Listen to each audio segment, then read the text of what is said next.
Welcome into the CHGO Blackhawks Podcast presented by DraftKings Sportsbook, America's top-rated sportsbook.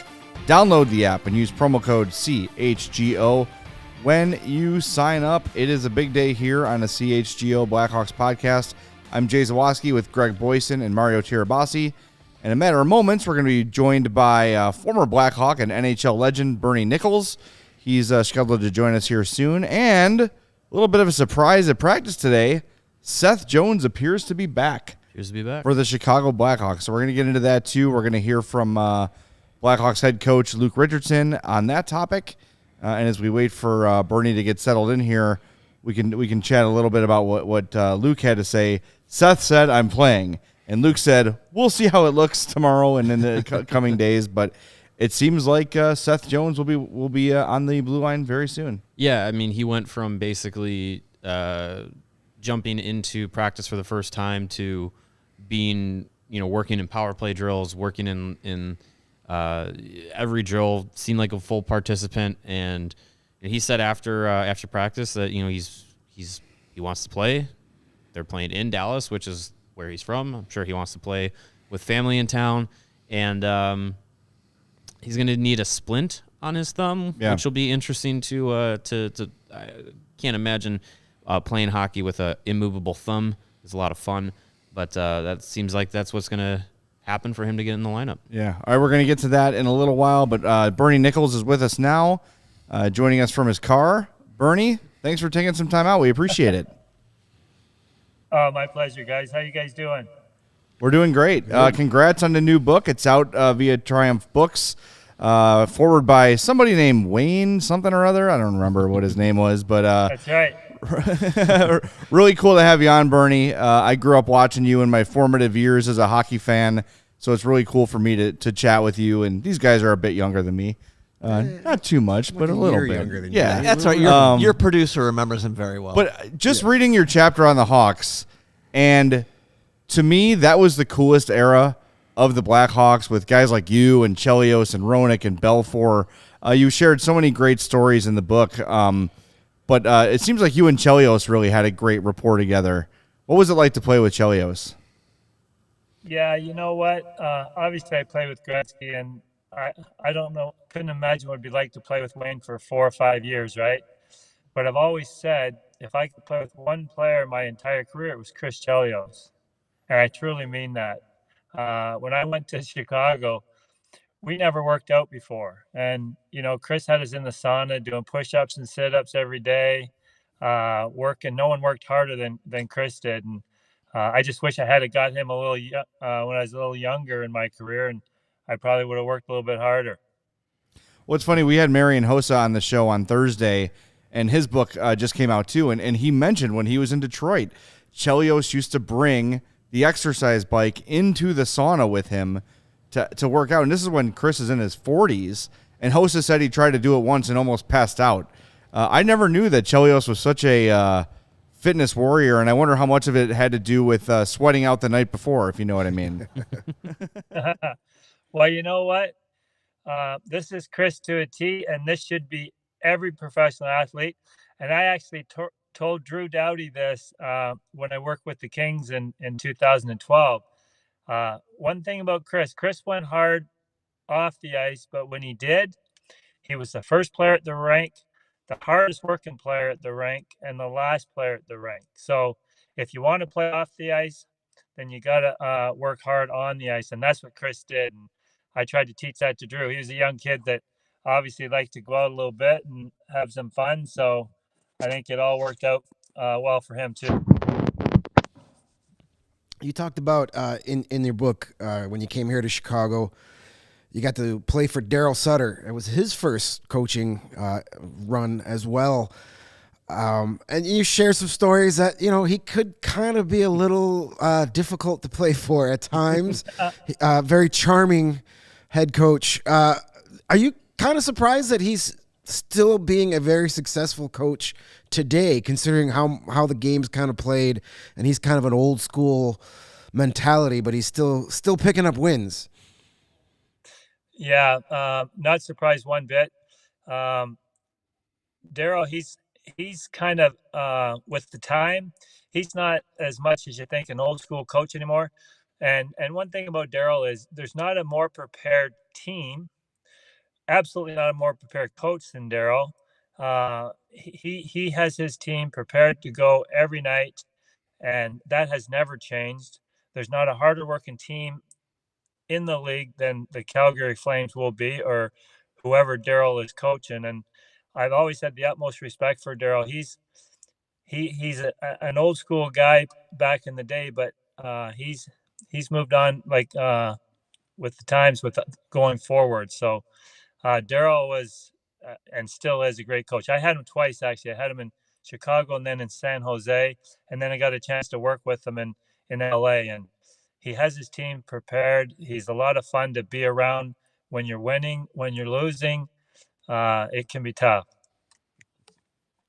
Yeah, I think you were the first Blackhawk to sign a contract over $1 million, and back in those days, getting that kind of money from Bill Wirtz was was pretty much unheard of. What was it like when you jumped in Chicago? Because I'm sure, back then you would hear the stories about Bill Wirtz and his frugality, if you want to call it that, and how the organization ran. What was your impression of the Hawks before you joined and then afterwards? Well, you know what?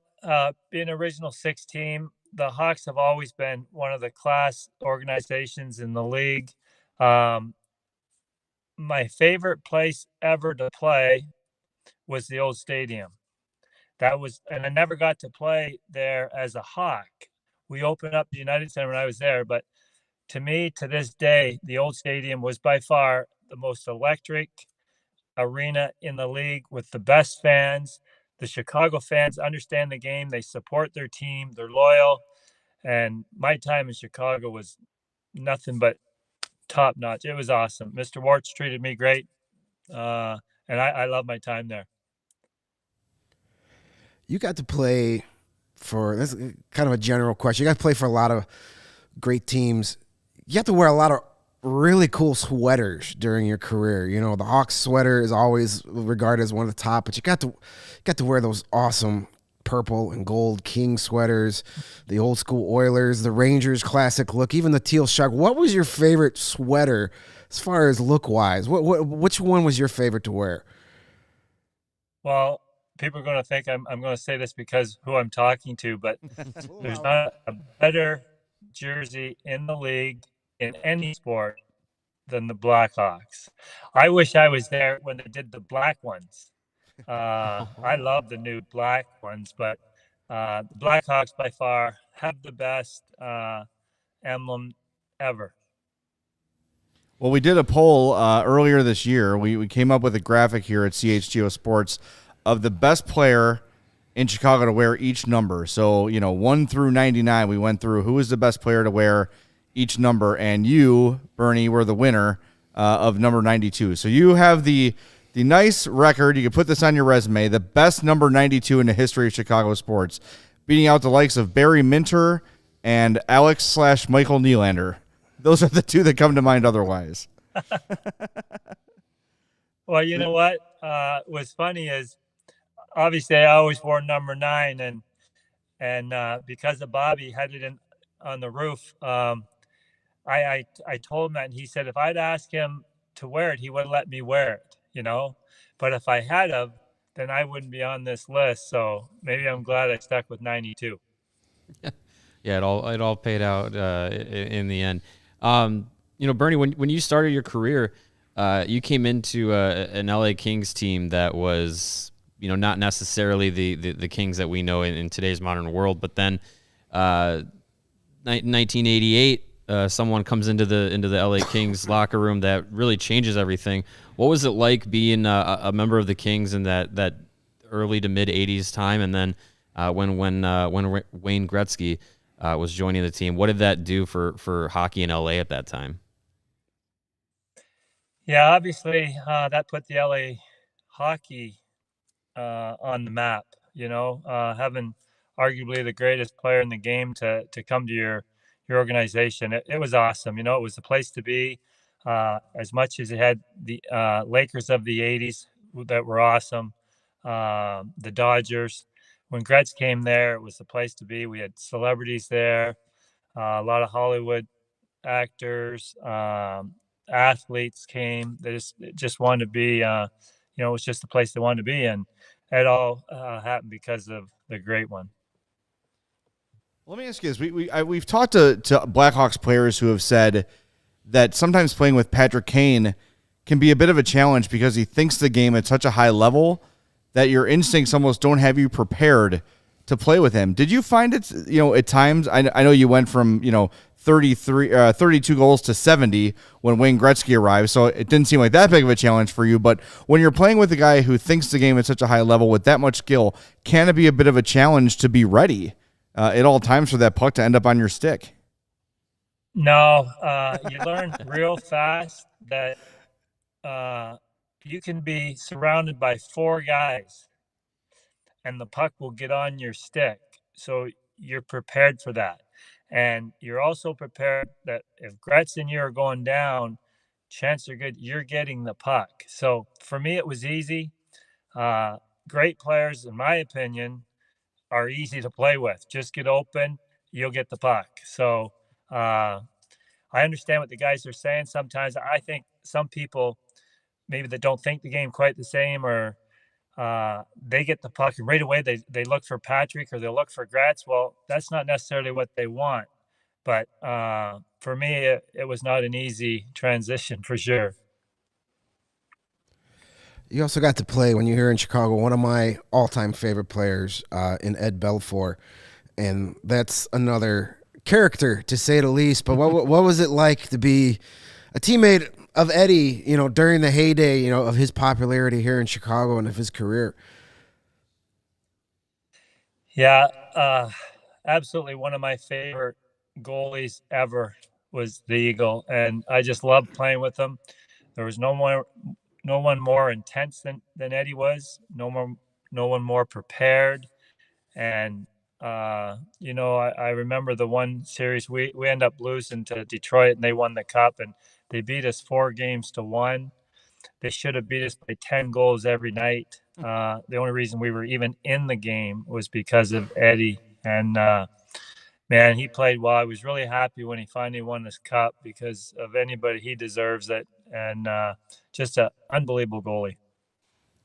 Well, speaking of deserving things, looking at your numbers here, you have 1,209 points in 1,127 games. We're looking at your player comps. Several of those guys are in the Hall of Fame. Do you feel like you deserve to be there? I'm failing to find an argument, Bernie, to keep you out of the Hall of Fame. Well, if you, I guess if I played in Toronto my entire career, I would be. Like, and everybody that I'm going to say right now deserves to be there. Okay, don't think for 1 minute I don't think they deserve to be there. If I played in Toronto and Darryl Sutter played in LA, would Darryl Sutter be in the Hall of Fame? Because I got better stats than Darryl. We're right across the board. We're pretty much identical, but he played in Toronto. So these Sundin twins that just went in this year and Albertson, both the Sundins have like 1,100 points in 1,200 games. I got 1,200 points in 1,100 games. They played in the Olympics or Canada Cup. Well, for me, who do I have in front of me as centerman for Canada? I got a guy named Gretzky, Lemieux, Stevie Yzerman, Dale Hawerchuk, Paul Coffey, Brent Stutter, Denny Savard, Brian Trottier, all of them in the Hall of Fame. how the hell am I supposed to play for Team Canada or the Olympics at center when there's 10 Hall of Fame centermen from Canada, So I guess I don't know how they justify it. How can you put those two kids in and Albertson ahead of me? So yeah, and another guy we talk about, but that's not my decision.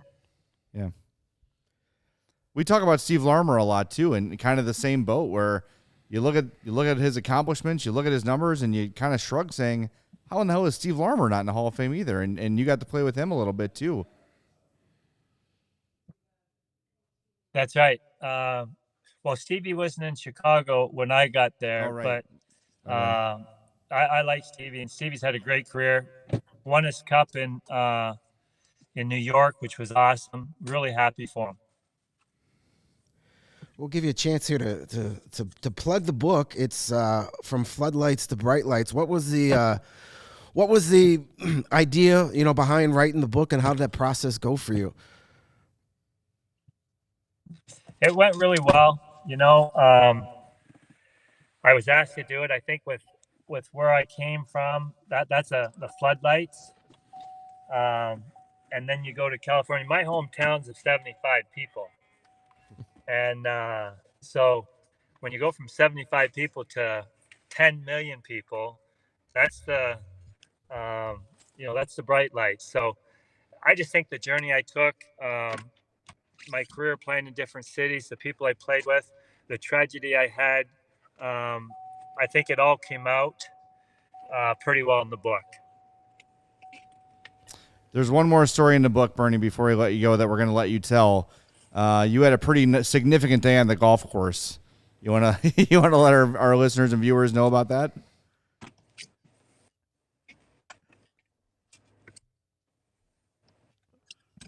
We might have lost Bernie there. The story is in the book, and we'll thank Bernie Nicholls for joining us on the show. It looks like we got a bad connection, so thanks to Bernie for taking some time out, and thanks to Bill from Triumph Books for setting it up. But there's a chapter in the book where Bernie played a teenaged Tiger Woods in golf and beat him.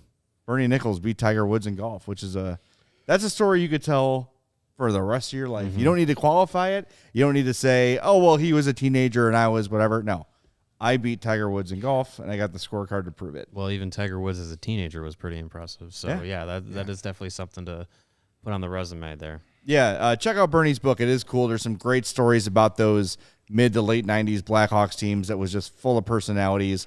There's a story in there about Eddie Belfour taking a stick to the brand new $5,000 projector the Blackhawks had just purchased. After a game, Belfour just put a stick through it. A lot of great Darryl Sutter stories in there. And one that stood out to me was there was a year where Matthew Schneider and Wendell Clark were available at the trade deadline. And Bernie said in the press, like, hey, wait, the Hawks should try to go get one of those two guys because we feel we got a pretty good team here. Then Coach Craig Hartsburg calls out Bernie in a meeting and says, he says, hey, if we go get one of those guys, then Bob Probert or whoever is going to have to move down to the fourth line. And Bernie's like, okay, isn't the point of playing hockey to win the Stanley Cup and to make the team as good as you can? Right. I think Bob would understand. I think anybody would understand that. I don't know. It's just such an interesting perspective from, a guy who played in an era where the Hawks probably, with a little bit of a nudge, like that 2009 team added Marian Hossa. Yeah. If that team had added somebody like Wendell Clark in his prime or Matthew Schneider in their prime, that might have been the difference between a Western Conference final loss and a Stanley Cup win. They were right there with the Avs right then. They were just a player short, and they couldn't get past them. Yeah, those Blackhawks teams of the late 80s, early 90s always seemed to run into just that one team that always was just a little bit better. Having to go through Gretzky and the Oilers in the 80s was never easy, and then Kings teams with having to go through Wayne Gretzky, never an easy thing to do. No. It seems like those Blackhawks teams always seem to run into them. If it wasn't Gretzky, it was Steve Yzerman in his prime. Right. It was those Avalanche teams of the 90s that were ridiculous. But Bernie Nicholls, he played in the era, my favorite era of hockey. that late 80s to 2000, that was, my formative years. That's when I loved the game, fell in love with the game.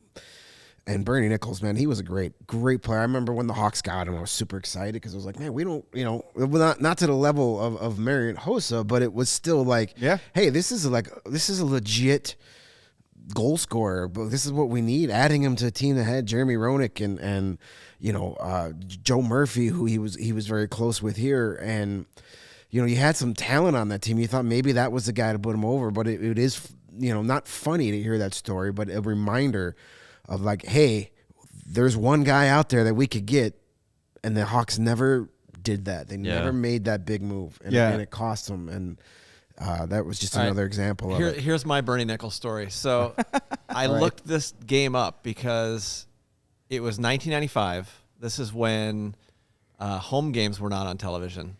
I was at the University of Iowa, and I did not watch this game live, and I happened to catch SportsCenter because internet, there's really no you don't check box scores on the internet. You looked in the newspaper back in the 90s. Mm-hmm.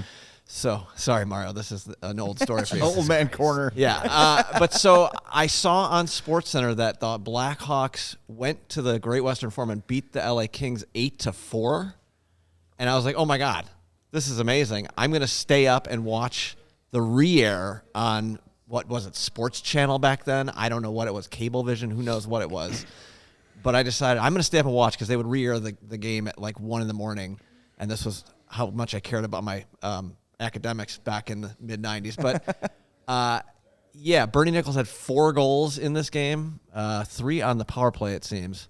And I was like, holy crap. And I stayed up till who knows what time, 4 a.m, just to watch the Blackhawks beat the crap out of the Kings. It was wonderful. Didn't happen very often, those LA Kings teams. But in his 2 seasons with the Hawks, 107 games, one was shortened by the lockout, 41 goals, 70 assists, 111 points. Yeah, still a point per game. he was a hell of a player. And he missed a bunch of time in his second season because he lacerated his spleen. Yes, and finished the game, by the way. Yeah. He's Chicago tough, my friends. Yeah, that's easy. As I've always said, hockey players ride a fine line between bravery and stupidity. And so that was Bernie Nicholls played in my favorite era of hockey, and man, just wish those Hawks teams could have gotten one. They were right 90s. there. It's so frustrating. Yeah, I mean some of those guys, it would have been great to see Chelios get a cup here in Chicago. Roenick, Larmer, those guys, those teams were special.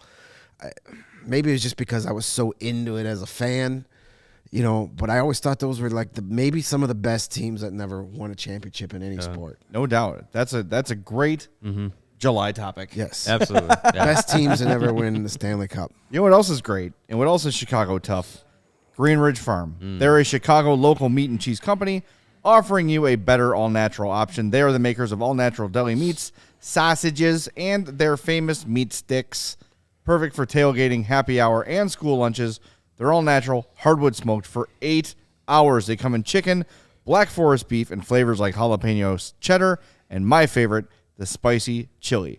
Go try these. They're easy to find. I get mine at Pete's, seen them at Costco, Sam's Club. Check your local grocer. They've also got the great, in the deli counter, all their lunch meats as well.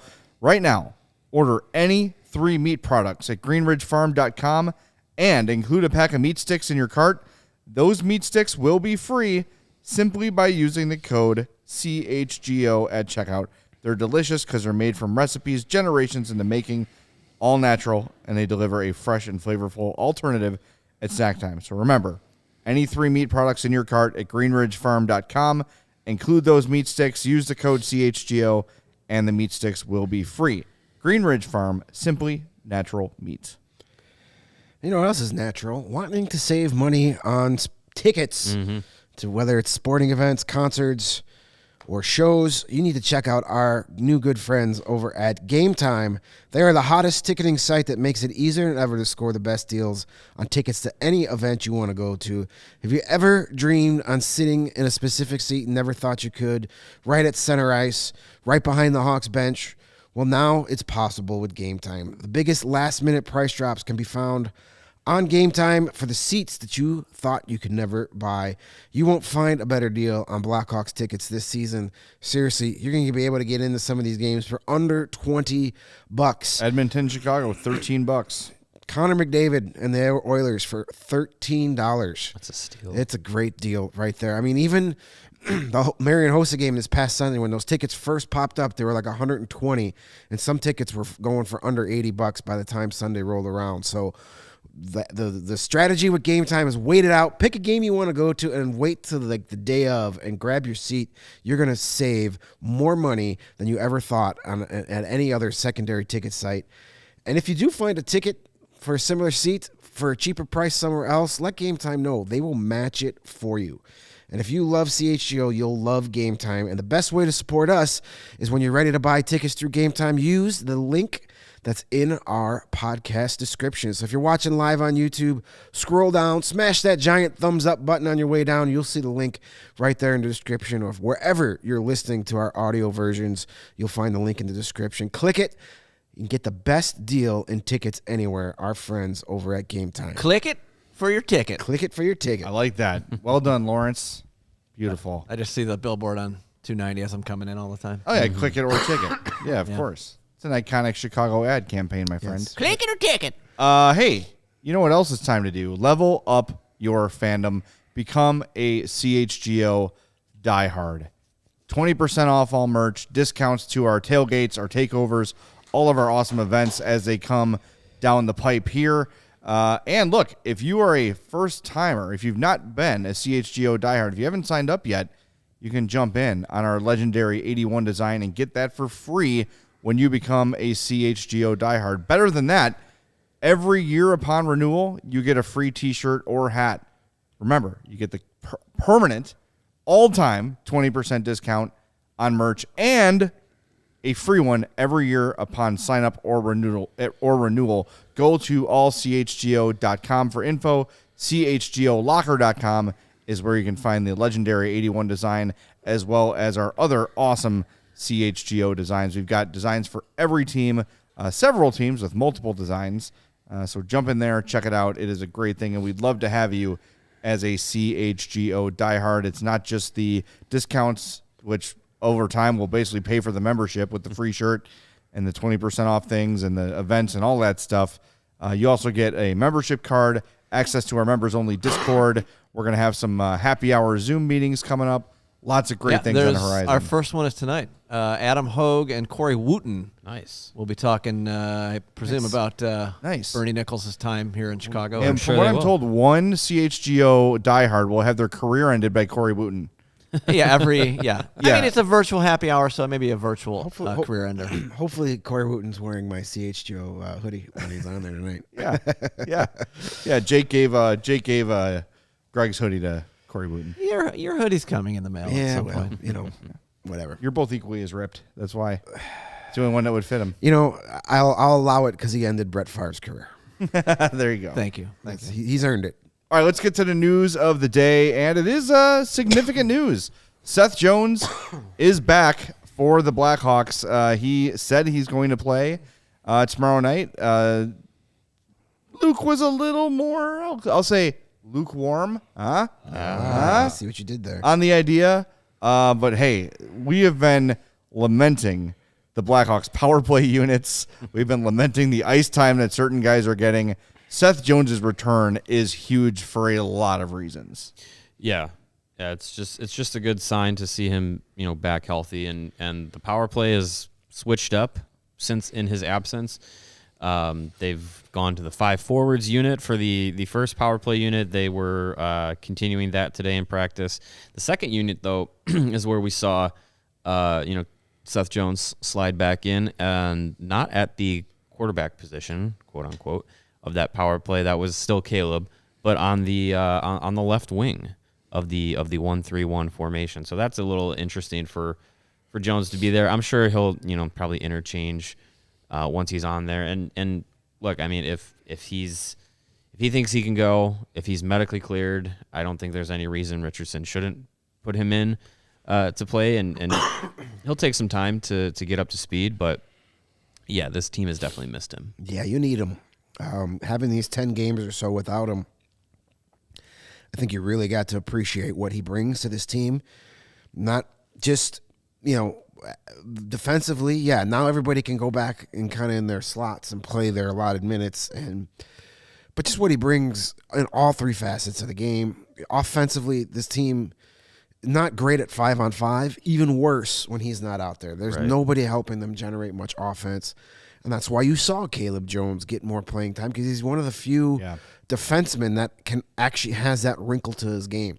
You're not getting Jake McCabe and Jack Johnson and Connor Murphy to consistently produce offensive chances from the blue line. Now you got Seth Jones. That's one of the biggest reasons he's making all that money is what he brings in the offensive zone, what he brings in getting the puck out of the defensive zone, getting it through the neutral zone. Those are all things they missed from him.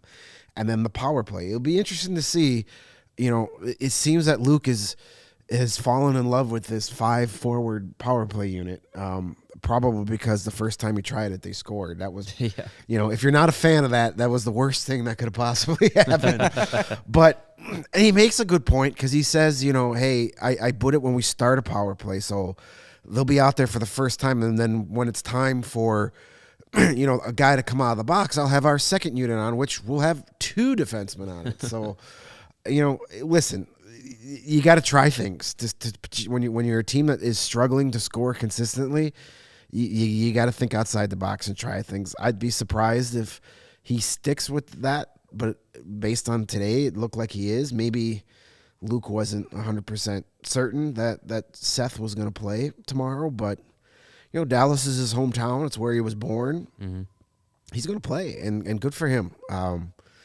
They need him out there just for the first and foremost is just to get everybody slotted in their correct positions. Yeah. That's going to make life easier.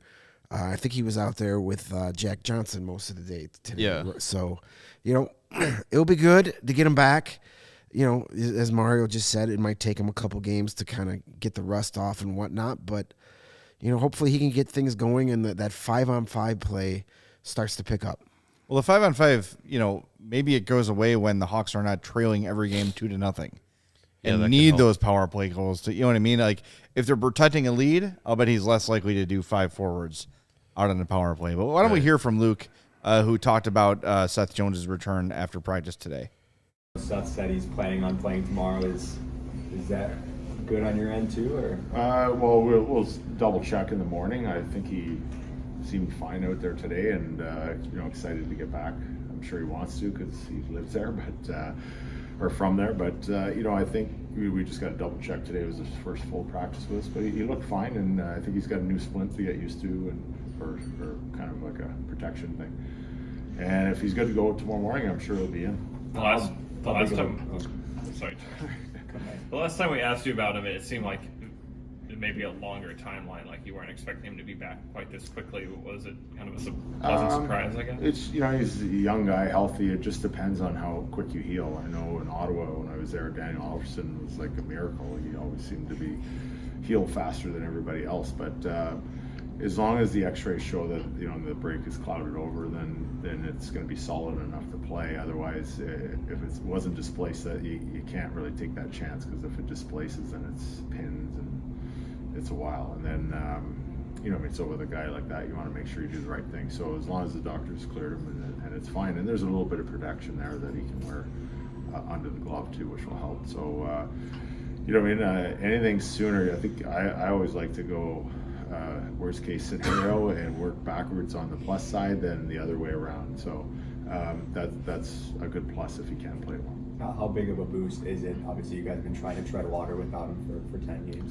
Yeah, no, I think it's perfect. I think we've done a good job in different areas. Unfortunately, we'd like to have a little more success in the win column, but I think we've battled pretty hard, and guys that have had an opportunity to play more have grown as players. So I think that's just going to help us as a hockey team. And then when Seth comes back, and we're not going to we're not going to play him 27 minutes the first night, I hope, but I think if we can get him back to where he his level that he's at as a number 1D in this league, that's just going to make everybody else better, because they're back playing their roles, but they've had an opportunity to grow and get better at it.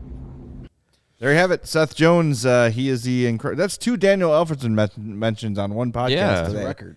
That's a miracle. It's 2 more than any other show. Yeah, No, that's we great. mentioned Daniel Everson with Hossa. That's true. That's true. Yes, we did. He's been on our brain lately. But I'm so relieved that he's back, and hopefully his absence, I'm sure it hasn't, because people just will not change their minds or change their opinions on anything ever. But hopefully him being out has opened the eyes to people about just how valuable he is to this team, and specifically this team. Yeah. It's really him. And yeah, like Jake McCabe and Connor Murphy are NHLers on any NHL team, but they have 0 offense to their game. Right. You're not putting them in any offensive situation. Yeah. Seth Jones coming back is a big deal. And you could sort of see, when he met the media after, and you were in the scrum, Mario, so you probably could paint a better picture than I could, but he just seemed like really more than even happy to be back, but like relieved. Yeah, you could see, like, I think we saw it early last year, the pressure to live up to that contract, which is impossible, right? Just play your game. But I do feel like he feels this year like a leader of the team, and him being out, maybe he felt like he was letting people down a little bit. Yeah, I mean, he was asked, time off, being able to, kind of observe the team from a different perspective. And he point blank was just like, yeah, it sucked not playing. Like he wants to be part of the group, wants to be playing every night, wants to be the guy that plays 25 plus minutes a night and is in every situation. So likely won't be what he does in maybe his first game or 2 back in the lineup, but eventually, once he gets used to the splint he'll have to play with for a while, once he gets used to that, I think it'll be probably a little bit of easier transition back into the lineup. And Davidson even said too, or Richardson even said too, when talking about having Seth back in the lineup, he says, first game back, he's not going to play 27 minutes or so. Hopefully not, that they're not in that situation. So yeah, I mean, it'll eventually help the lineup get back to where they want to be, or where each player needs to be. And eventually Jones will be back in that 25-plus minute role. And look, I mean, Caleb became the scapegoat in Seth's absence because he's playing in all these situations that he usually wouldn't. And on most NHL teams, almost all NHL teams, he usually wouldn't. So for Seth to come back, I think that'll help out his brother a little bit too, not having to be, you're our only offensive option, play all of our offensive situations. Yeah, and he was asked today, Luke was, about Caleb, and just sort of said, like, he's constantly trying to learn. He's asking questions about how to get better. Luke's noted a specific instance where a puck got past Caleb, like, at the point, and he was trying to defend a guy by taking the body, where Luke said, no, what you should do is slow him down, then use your speed to get back. And he says through the hands. I'm still trying to figure out exactly what that means. I think what he's saying is take the shot away, right? But Caleb is a guy who's still learning. I think like his NHL experience is pretty limited. He's not a super young prospect, but I still think he's closer to a prospect than a veteran. Whereas coming into this year, we still weren't really sure what kind of overall player he was. Like I still think there's some room for.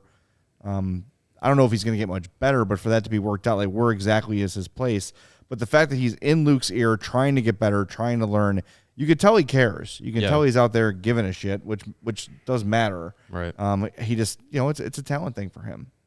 Yeah, I think with Caleb Jones, there's room for improvement. I just don't know how much more growth there might be to his game at this point. Yeah, I think it's sorry if I wasn't clear. I think what I'm saying is the mental part of the game, knowing what to do when, that's the sort of thing that he can still learn. Yeah. It's like, okay, in this situation, I need to do this as opposed to what I used to do here. And that's why I think Luke is a really good coach for him, because it's a guy who was a stay-at-home defenseman, who he's big but not hulking, right? Had to adjust and played against players much faster than him. I think that's a good match that Luke can really say, hey, here's some tips you can use to improve your defensive game, because the speed is there. The offensive ability is there. What Seth struggles with sometimes is the defensive part of the game, and that can be improved with positioning and awareness and learning how to play situationally, and that can still be taught. I don't think he was getting that from Jeremy Colliton. Yeah, not likely. Yeah, it'll be good. It'll be good to see if Seth gets into the lineup for tomorrow. If not, I would think if they're already teasing, I think I'm going to play. Well, we'll see. If they're at that point, then at least by Friday he's going to be back ready to go. And I think it comes at a good time for this team because they've had trouble scoring, they've had trouble starting games, and having to play from behind so much. I think they need a few games where they get out to an early lead, or even if they give up the first goal, they respond and tie it. They don't go down 2-0. Yeah, they need something like that. Playing a game tied or in the lead for the majority of the game would be a nice change of pace. Like scoring first would be huge. I mean, they've only done it 4 games. Yes. This year, 4 out of their 18, and I can't even tell you the last time they did it. I can't remember off the top of my head. Maybe the Buffalo game that they score first in that game. I don't remember. It's been so long. It doesn't happen that often. So yeah, getting the first goal would be huge for this team. Especially tomorrow night. You're on the road. You're in Dallas. It's the night before a holiday. With lots of things going on. Getting that first goal would go a huge way, and getting things calmed down and focused and playing with a lead would be crazy. Yeah. When was the last time they played with a lead? It's been a while. Extended with a lead. Yeah, it's been a while. Probably the Florida game. Been a while. Which was what, the 3rd or 4th game of the year or something like that. Yeah. They're constantly trying to come back, and you play a different you play a different brand of hockey when you're playing from behind. You're exerting so much more effort, so much more energy. And Luke Richardson even said after Sunday's game, said it's exhausting. Yeah. It's exhausting to play from behind constantly, and that's all this team has done for the last few weeks. And he said it today. You battle back, you come back, you tie a game against the Penguins, and then as soon as you're like, okay, we did it, we let up, let's exhale. You exhale for a second, and Sidney Crosby puts the puck in the back of the net. That's the adjustment they have to make, is when they get back to not let the foot off the gas, because Luke said today, look, is playing 3-on-3 against the Penguins really advantageous hockey for us? No, but at least we get a point instead of no points and giving up a goal late in the game. So it's all about that, the what to do in the moment, the awareness of the game, the adjusting, to what is happening around you.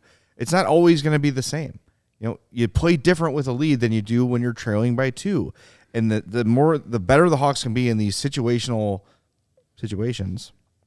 the better off they'll be, because, I'm really glad he said that, because, you battle back and you're feeling great, and the second they take the foot off the gas, Pittsburgh scores. Yeah. And Sidney Crosby's done that to hundreds of guys throughout his career, right? It happens all the time, but you just can't. This team is not good enough to ever, ever, ever let up. And I'm glad you asked today, Mario.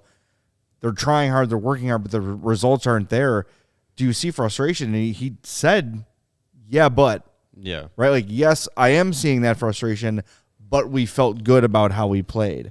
So that is really something to monitor as the year goes on. If the losses continue to pile up like this, how is this team going to respond? That's going to be tough. Yeah, I mean, we've seen a number of times this season where they've been able to respond. They've been able to actually come back from being down 2 goals to tie the game, or sometimes to take a lead, and that's great. That's great to know, in that room, to be like, okay, we have the ability to come back, and we're never necessarily out of these kinds of games, but you got to translate that to starting a game that way. Start a game with the effort like you are down a goal or down 2 goals, because the starts of these games, that's the problem, is that they get out to deficits right away. And a question in the chat here from Jason says, any reason they seem to fall behind early, slow starts, not playing not to lose? I don't. A lot of people sometimes point to, slow starts, it's coaching, not having the team prepared. It's just like, I give that a little bit of credit, but not a lot, because look, the coaches, their job is to prepare the players strategically, matchups, and things like that. Once the puck drops, it's on the players. And I think, I think this is another instance where you want them to be able to be pedal down right at the start. Sometimes, though, I just feel like most teams that they're going to play this year, even if they start right out of the gate, pedal down, that talent is not equal to most other teams you're going to play if they start pedal down. And I think that's going to be, that's kind of been a theme in the last couple of games where it's just like, you know what, the talent level is just not there for them to sustain the way that they're playing. So I think sometimes these starts, being down 1-0, 2-0, 3-1 in a first period, things like that, sometimes it's just, you know what, they just don't have the talent. Yeah. And it could be at the point where it's in their head at this point too. Yeah. Where there's so much focus on you got to start fast. You can't give up the first goal of the game. How many times have you been in a situation where like, I can't do this, I can't do this, I can't do this, and you end up doing it. Like right. it's in your head. Like you're trying so cautious to play, not give up that first goal, and then in the last game, 64 seconds in, boom, goals in, and they're a team that like they make that mistake. It's usually going to cost them. Yeah. They don't have that elite talent to where if a guy misplays something, they got a guy that can get back, or they've got the all-world goalie that can make the big save. They're a team that when they make the mistakes, it usually ends up in the back of their net. And there was nothing in that Pittsburgh game. Counterpoint to all this real quick is that if you happen to dabble on the DraftKings, and please use code CHGO when you sign up, but the first period, minus a half goal for the opponent, that pays off quite a bit. Just saying. Sure. Now, also, you then double down after that and, Hawks to score the next goal, but that's just live betting. That's just fun. Okay, that's all. But, in the Pittsburgh game, there was nothing in that start that indicated the Hawks weren't ready to go. It was pretty even. There was no, now and again, we'll get that feeling like, here it comes. Right. Like the inevitable goal is on the way. It didn't feel that way. No, it was a bad play. It was a rare bad play by Jake McCabe.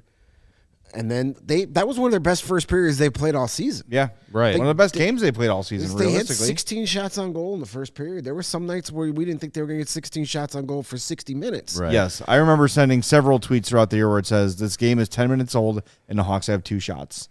Yeah. This game is 40 minutes old and the Hawks have 8 shots. Yeah. That's happened a lot this year. It was one of their best first periods. It just, again, a mistake early cost them.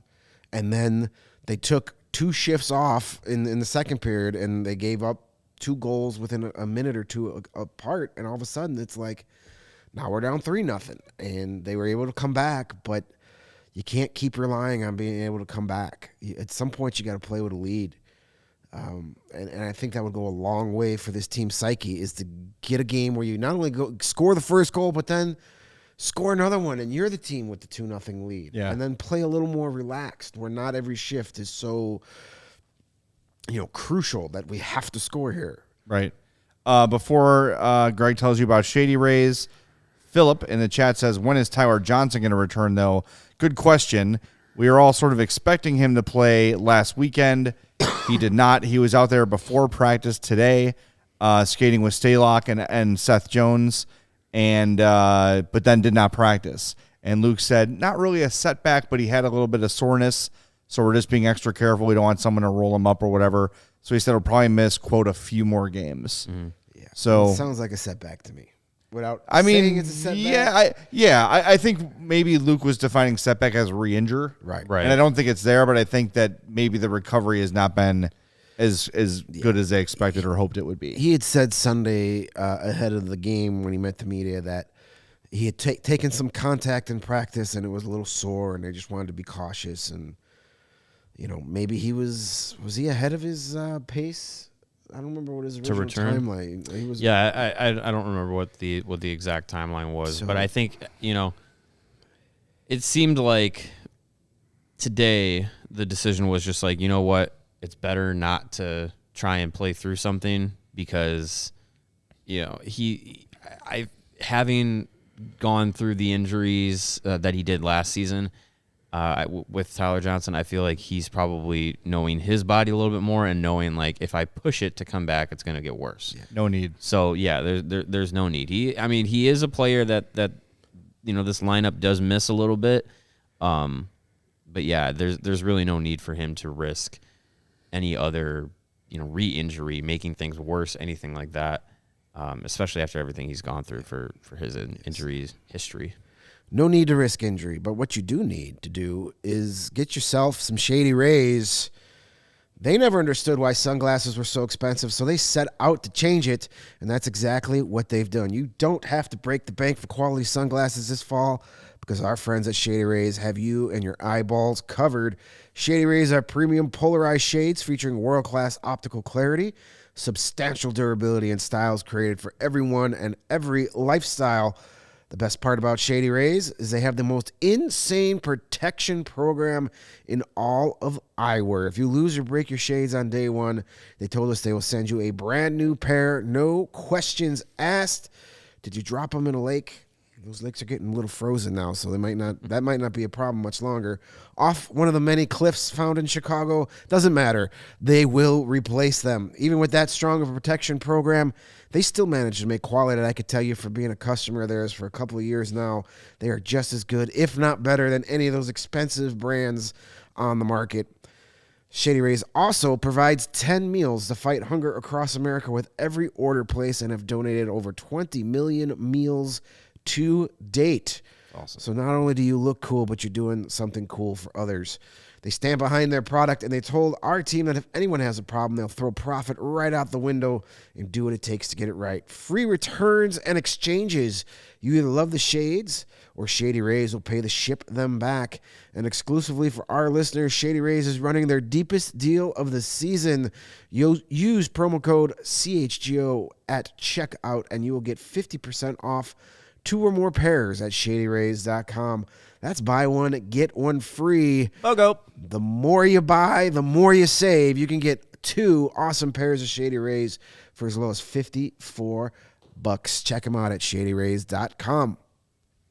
And we are presented by Chi-Town Cornhole, makers of the best cornhole sets in the Chicagoland and Illinois areas since 2007. They have the signature box-style design that is able to be digitally printed, covered in vinyl, and painted all to your heart's desire. With all the customization that you can do with these Chi-Town cornhole sets, the limits of your imagination are endless. Other cornhole boards come with built-in drink holders recessed in the back. They have the LED lights that light up the holes so you can do your cornholing at night. And the exterior handles for easy carrying because they are handcrafted cornhole sets. They are made with durable, sturdy wood, so they are a little bit heavier. So those handles, they come in handy, as they say. And they have the scorekeepers on the back, the Abacus scorekeepers, which is tremendous for those that don't want to keep score in your head. Keep it right there on the board. And ancient Egyptians as well. Yes, of course. And they ship anywhere. They offer local pickups. They specialize in corporate designs for your company's next marketing or social event. They make great wedding gifts for all occasions. It is the holiday season.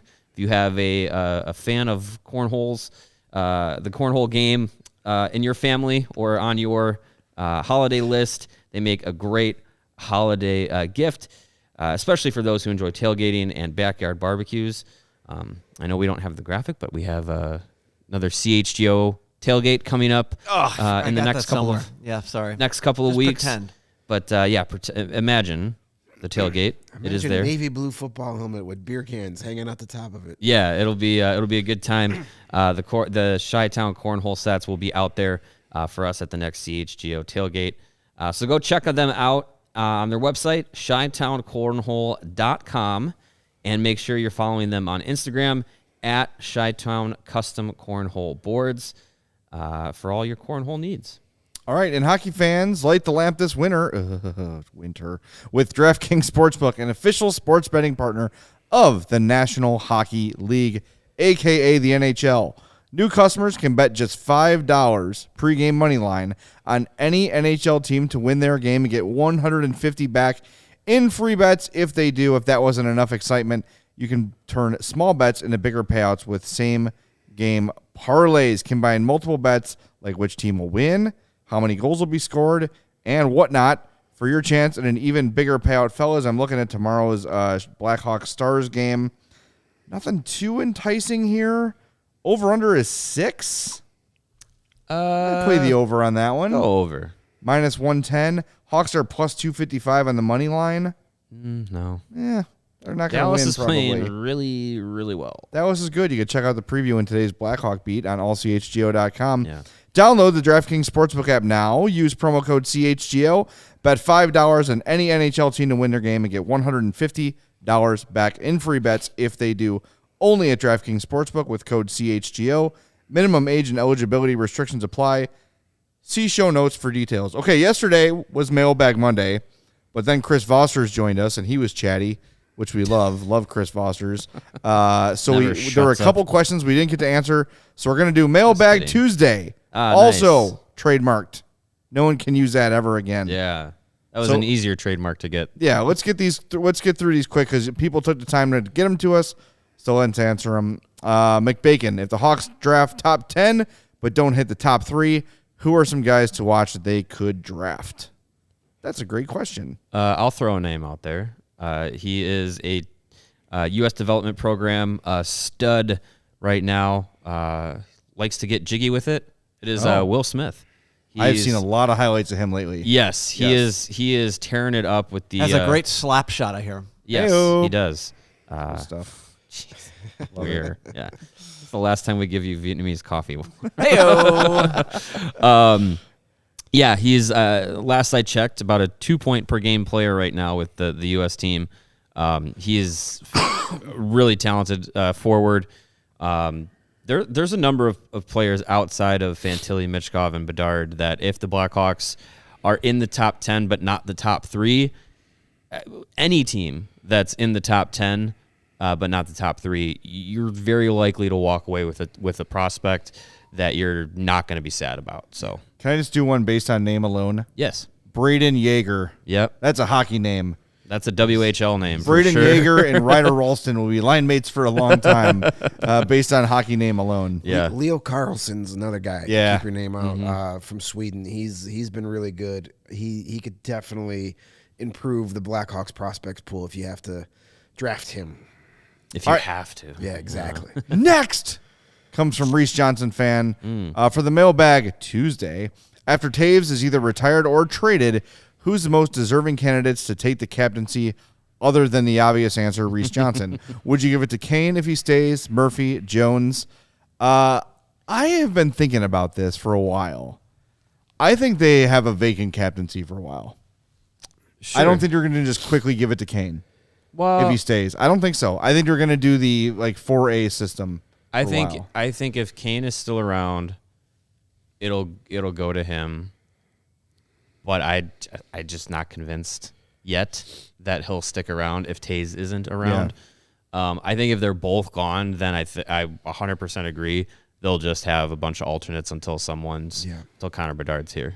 Yeah, I guess it all depends on who's still here. If Kane and Taves are both traded by the deadline, do you even bother? Right. Like as far I as think at that point you're just yeah, alternates. everybody gets an A.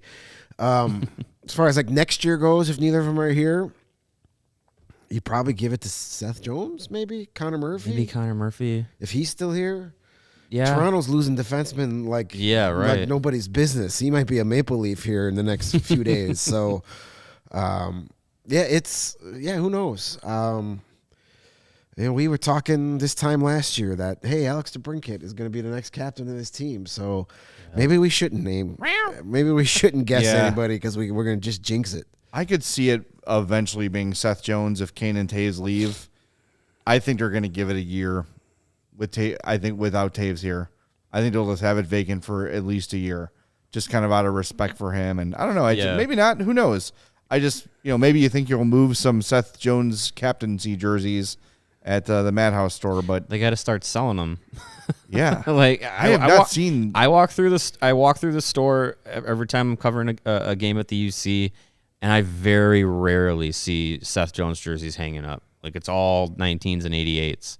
Really? So yeah, I mean, They're riding that. if I was in the market for a Hawks jersey, Seth Jones would be the one I would buy. yeah, because he's the only one that's going to be here. For yeah, a while. likely to be it's a around safe for a while. purchase. I just wonder if he would want that, because he doesn't seem like the most like vocal, like wants to be in front of cameras and microphones all the time. Yeah. But that is a factor too. Is it doesn't just automatically go to your best player, and it shouldn't. All right, Reese Johnson, he gets it. yeah, why not? Derek King was right. It's very realistic that the next captain of his team might not be on the team yet.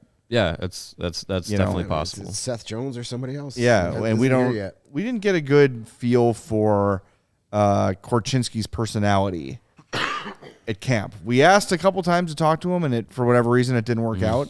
But who knows? Maybe that's a guy who's an option down the road. We'll see. He's wearing a letter for Seattle, so that's Yeah. something.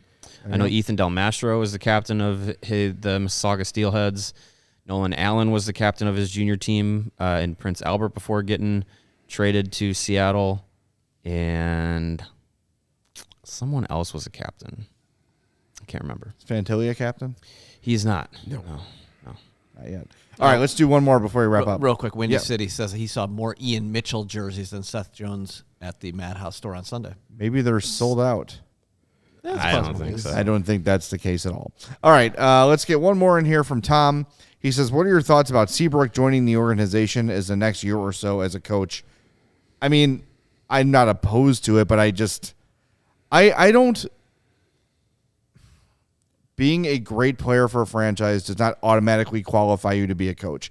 I want the Hawks to bring in the people they deem to be the best coaches for the team, whether or not they have ties to the organization. I think that is a slippery slope of like, we have to give this guy a figurehead job because he was great for us. If Brent Seabrook's a great coach, sweet. Bring him in. I just don't know if that's the case yet. Yeah, he's been doing some development coaching and some different little specialty coaching positions in the WHL with the Vancouver Giants. So I think he's kind of dipping his toe into the waters there a little bit, but there's really no indication that that's something he wants to do as a full-time, like, I want to be an NHL head coach or anything like that.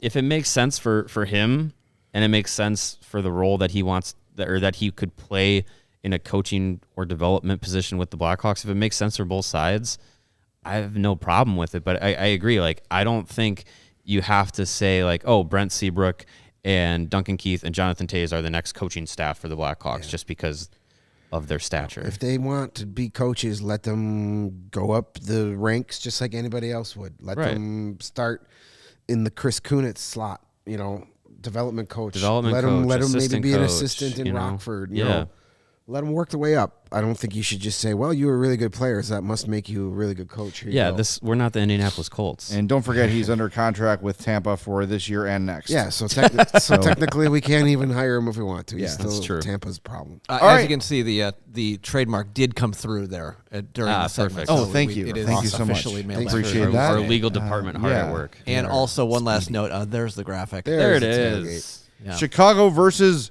Wisconsin area team. Yeah. The official CHGO 8:30. tailgate. That is Sunday, December 4th, starting at 8:30. Sorry about that. 8:30 in the morning. DraftKings more important than the start time, unfortunately. Sponsored by Greenridge Farm and Liquid Death. And the beers that are in that blue helmet are. Let me get my bifocals on. I believe that is Goose Island. Ooh, that is a trio that gets me to tailgates. Yes. The Greenridge Farm meets the Liquid Death Water and the Goose Island beers. That is a trifecta for the ages. Get your tickets at allchgo.com. Come join us at our Chicago, Wisconsin tailgate. And don't forget, chgolocker.com. Get that legendary 81 design. Remember, it's a limited run. Once they're gone, they're gone. So jump on this offer. CHGO Diehard save 20% automatically. If you're looking to sign up to become a CHGO Diehard, good timing, because you can get that legendary 81 design for free upon sign up. And then remember, every year upon renewal, a new free CHGO t-shirt or hat. So jump on that Diehard membership. Join the community here at CHGO. We'd love to have you. And look, you become a diehard. You save on the Chicago, Wisconsin tailgate. You know, you got your free T-shirts. You're good to go. It pays for itself. Jump on it, allchgo.com. All right, thanks to Lawrence for running the show today. We threw him several curveballs. Hey. And he handled them very, very well. Better curveball hitter than Javi Baez. There you go. Well, that's not difficult. Up next, It's a low bar. Cubs coming up at 3:30. Oh, there we go. CHGO Cubs at 3:30. Join them. But thanks for talking to us. We'll talk to you tomorrow night post-game on the CHGO Blackhawks podcast.